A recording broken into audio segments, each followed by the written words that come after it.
Meanwhile, it's another day, another meltdown from the high IQ president. I mean, I'll tell you something. I truly miss the times when we didn't have to worry about what our president would be posting on social media in the middle of the night. And welcome back to the Michael Cohen Show on our continued journey to 500,000 subscribers. So look, hit subscribe, watch, comment, keep those comments coming, and most importantly, share with your friends. Now, Trump has some troubling posts this morning, and I want to start off with the job numbers.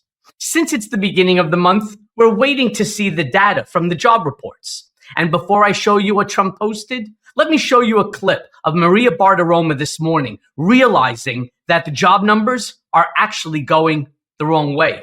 They're going down.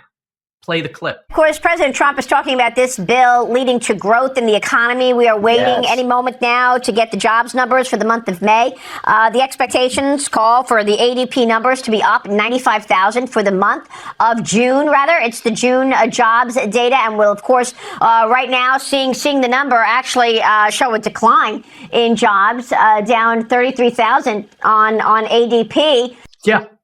Someone's wrong, right? Meanwhile, Trump posted on Truth Social, literally raving about the growth of our economy. Let me show you what he wrote. In it, he says, nobody wants to talk about growth, which will be the primary reason that the big, beautiful bill will be one of the most successful pieces of legislation ever passed.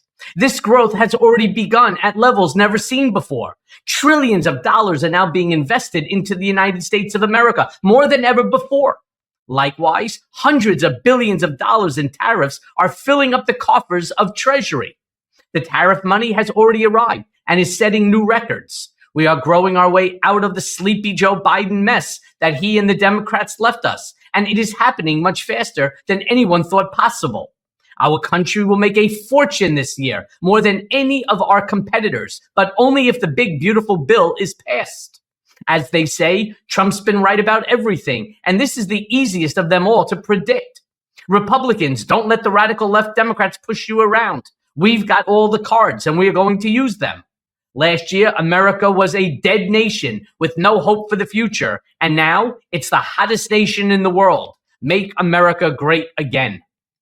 Now, let me be very clear. You've heard me say this before, and I'm going to say it again. And I've told you about that Stalin quote where it says, doesn't really matter who you vote for. All that matters is who's counting the vote. Well, Trump suggested that he's going to save New York City from communism. Let me show you what he said. In it, he writes, as president of the United States, I'm not going to let this communist lunatic destroy New York. Rest assured, I hold all the levers and have all the cards. I'll save New York City and make it hot and great again, just like I did with the good old US of A. I am so confused by this post. I'm so confused what he's truly trying to say. I am so confused by the enablers that are around him, that are allowing these things to go out. Many of them aren't coming from Trump, by the way. I know, I've been in the room, I've been at the table, I've seen it, where people just say, hey, this would be a great post, and he'll make a change or two onto it and then put it out. This is not good for him. This is not good for this country. Meanwhile, CNN's Abby Phillips, who of course Trump posted about last week, we talked about that, put together a graphic showing everyone that Trump has gone after in just the last 72 hours. Play the clip. The president's insult parade is crowded tonight, attacking anyone who dares to speak out against him or his policies. Here are some of the names that he's targeted in just the last 48 to 72 hours. Tom Tillis, Tom Massey, Japan, Canada, Jerome Powell, Harvard, former DHS Secretary Alejandro Mayorkas. And then, of course, we cannot forget Elon Musk, who's been... Yeah, and you too. Meanwhile, now the last Trump post that I want to show you is from after his trip yesterday to Alligator Alcatraz. Let me show you this post. In it, he writes, because of the violence and criminality I have seen due to the open border policy of sleepy Joe Biden, in particular allowing millions of people into our country who shouldn't be here, I wanted something representative to show how we fight back. And then it happened. I saw a picture of Alcatraz looking so foreboding, and I said, we're going to look into renovating and rebuilding the famous Alcatraz prison sitting high on the bay, surrounded by sharks. What a symbol it is and will be. Conceptual work started 6 months ago, and various prison development firms are looking at doing it with us. Still a little early, but lots of promise. Lots of promise for what? More brutality, more cruelty? Again, Mr. President, what are you doing? This is so outside of the scope of anything I saw during my decade and a half sitting by your side. Okay, by the way, I'm all for closing a border. I truly do believe that every country has the right to protect its borders, that a country without borders, quite frankly, isn't a country. I agree with that. But I cannot agree with the brutality and the methodology to which this administration, your enablers, are convincing you to do. This is just not American. So while in Florida visiting this new detention facility, he held an immigration roundtable and then he spoke with reporters. Of course, as expected, he didn't even really focus much on immigration, but rather he used the airtime to attack people and to continue to spread misinformation. For example, he spoke about Eric Adams and he said that the indictment against Eric Adams was phony. It was fake. And that's why he got involved. Play the clip. Long time since a Republican won the city. Yeah, but you would think that a Republican would be able to win. Or you have a good independent running, Mayor Adams, who's a very good person. I helped him out a little bit. He had a problem, and he was unfairly hurt over this question. He made a statement to the effect that this is terrible. New York City can't have all these immigrants come in. And like he was indicted the following day. And I said, that was a phony indictment. And it was a phony indictment. That was a Biden indictment. I said, don't feel bad. I got indicted 5 times. Every time you opened your mouth. That was a bad group. That was a very dangerous group, I will tell you. These were not nice people. That was the only thing they could do. They had no policy. They had no skill. They had no anything. But they were very good at that. They were vicious, vicious, horrible people.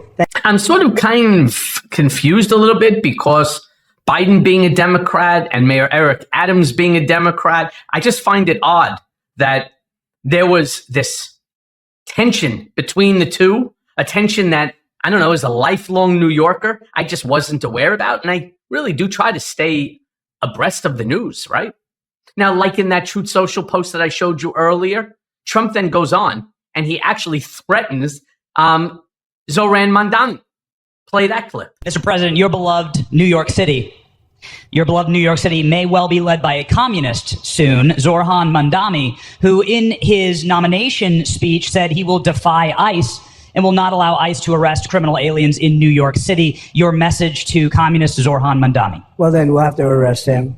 Look, we don't need a communist in this country, but if we have one, I'm going to be watching over him very carefully on behalf of the nation. We send him money. We send him all the things that he needs to run a government. We're going to be watching that very carefully. And a lot of people are saying he's here illegally. We're going to look at everything. And ideally, he's going to turn out to be much less than a communist. But right now, he's a communist. That's not a socialist. I've always said, we will not have socialism in this country. In the speeches, I said, well, what? They skip socialism. And you get a lot of them like that. Again, I don't know anything about Mamdani, to be very honest with you.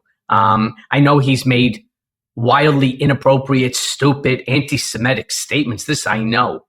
I also don't like his policies regarding multifamily properties and taxes. And so I just don't like them. And I like the fact that, he thinks giving things away is going to make New York City rebound. It is not. He's going to, yes, destroy it. But is he a socialist? Is he a communist? I'll be honest with you. I don't know anything about the guy. I didn't vote for him, but to lock him up and to start putting a third. Remember something. Trump is telegraphing what he intends to do, very much like what he said the other day about Elon Musk. He is not letting this go. So when he says that they'll lock up mayoral candidate Mamdani, if in fact that he becomes mayor and that he interferes with ICE, I promise you, we will see him with handcuffs. And on Air Force One, Trump spoke about, Tom Tillis, and that he would love for Lara Trump, Eric's wife, to replace him as senator.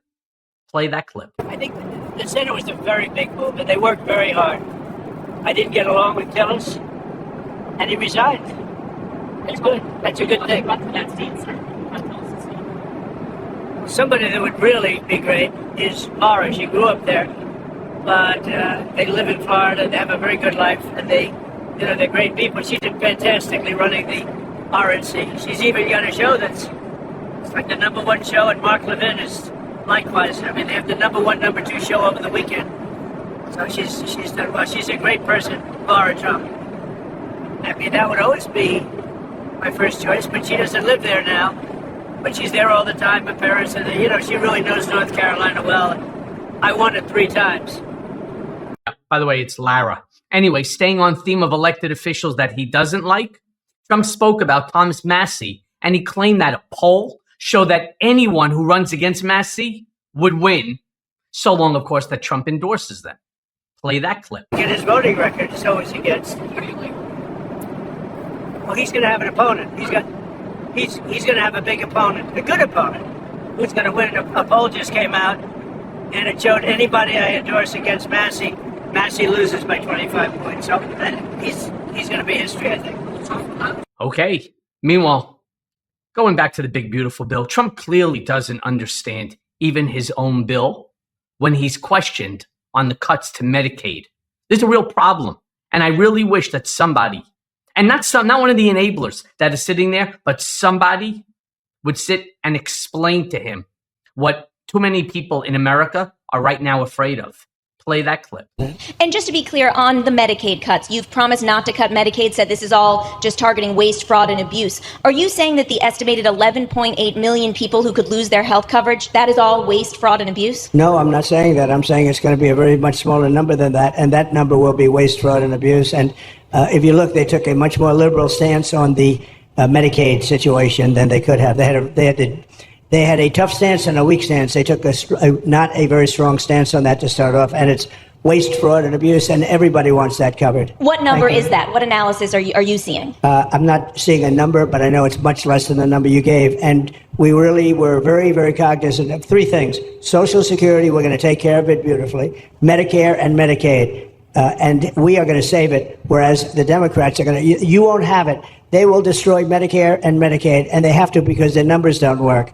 So it's not going to happen. They're the ones that have destroyed Medicare. They have made it so bad already, they're going to make it a lot worse. But now we'll be in charge, so we're going to have no problem with Medicaid or Medicare or Social Security. Thank you.